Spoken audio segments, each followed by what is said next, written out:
teman-teman, kita perlu bersyukur rumah yang kita tempati sekarang berdiri tegak dengan kokoh dan bisa menjadi tempat berlindung yang nyaman. Kita dapat terhindar dari hujan dan panas terik matahari.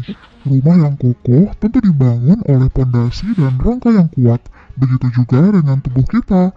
Di balik tubuh yang tangguh terdapat tulang dan rangka yang sehat dan utuh. Tahukah teman-teman apa itu tulang dan rangka? Tulang merupakan struktur keras dan kaku yang terdiri atas jaringan ikat berupa gabungan sel, serat, dan matriks ekstraseluler. Sedangkan rangka adalah gabungan tulang yang membentuk sistem gerak. Jadi, pada tubuh kita, potongan organ dengan struktur keras ini adalah tulang, dan gabungan beberapa tulang membentuk rangka. Rangka menjadi alat gerak pasif bagi hewan dan manusia.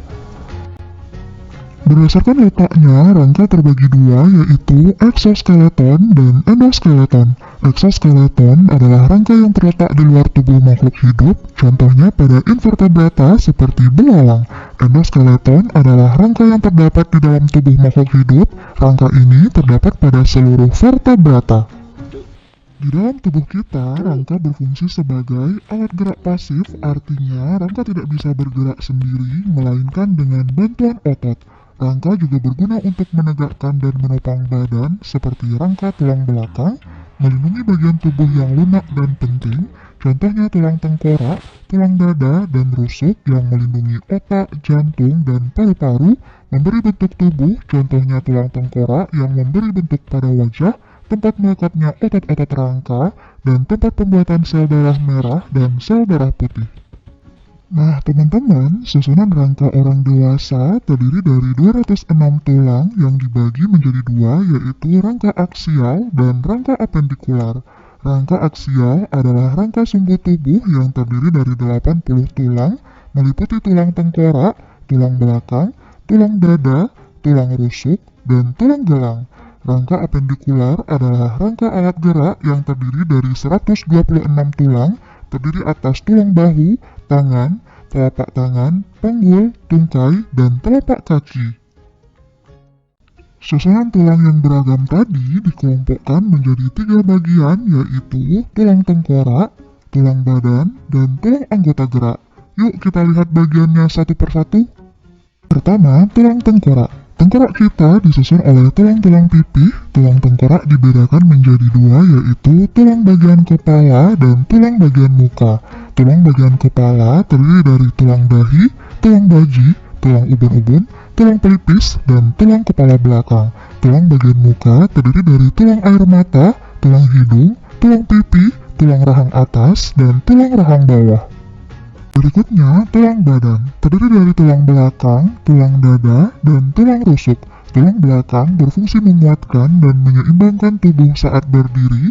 Susunan tulang belakang memiliki bentuk melengkung dengan tulang-tulang penyusun sebagai berikut: 7 ruas tulang leher, 12 ruas tulang punggung, 5 ruas tulang pinggang, 5 ruas tulang kelangkang atau sakrum, 4 ruas tulang ekor.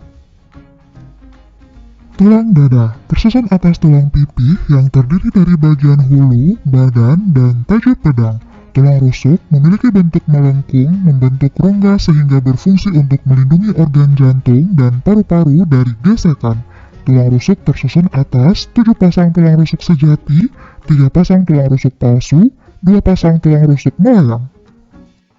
Selanjutnya, tulang anggota gerak berfungsi untuk menyangga tubuh sehingga dapat bergerak dengan bebas. Tulang anggota gerak terdiri dari tulang anggota gerak atas, yaitu tangan, dan tulang anggota gerak bawah, yaitu kaki.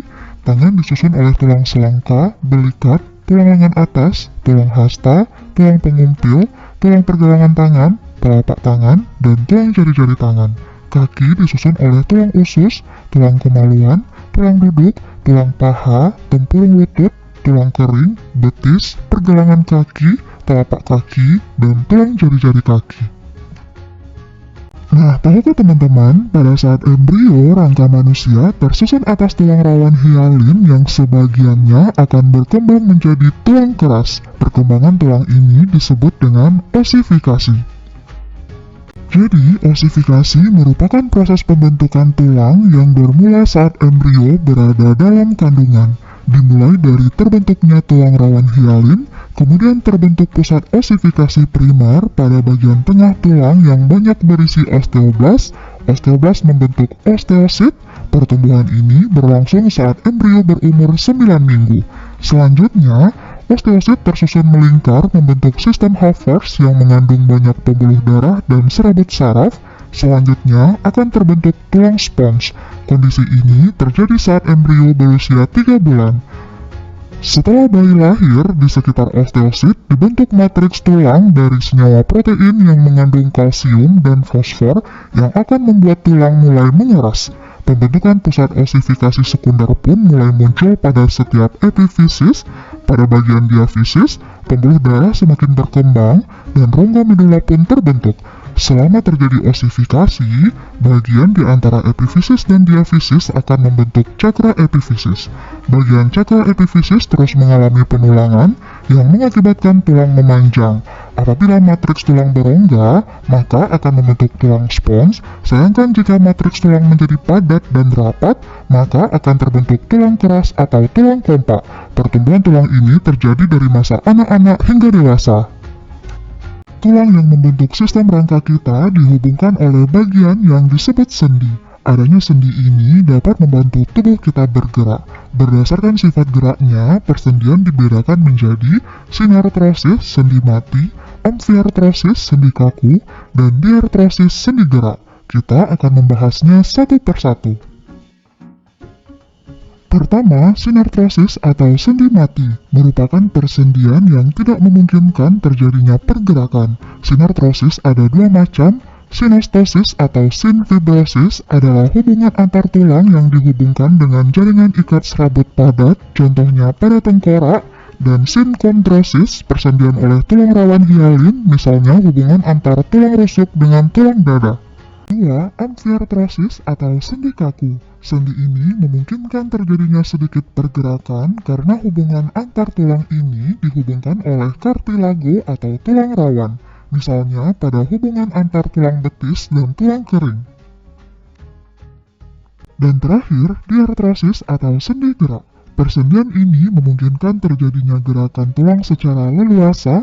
Hubungan antar tulang ini dihubungkan oleh ligamen atau serabut pita elastis sehingga tulang dapat digerakkan dengan lebih mudah. Bagian-bagian sendi gerak sebagai berikut: ruang sinovial berisi cairan sinovial sebagai pelumas, ligamen berupa jaringan ikat yang menghubungkan kedua ujung tulang, kapsul sendi merupakan lapisan serabut yang menyelubungi rongga sendi, tulang rawan hialin berfungsi melindungi kedua ujung tulang yang membentuk persendian dari benturan keras.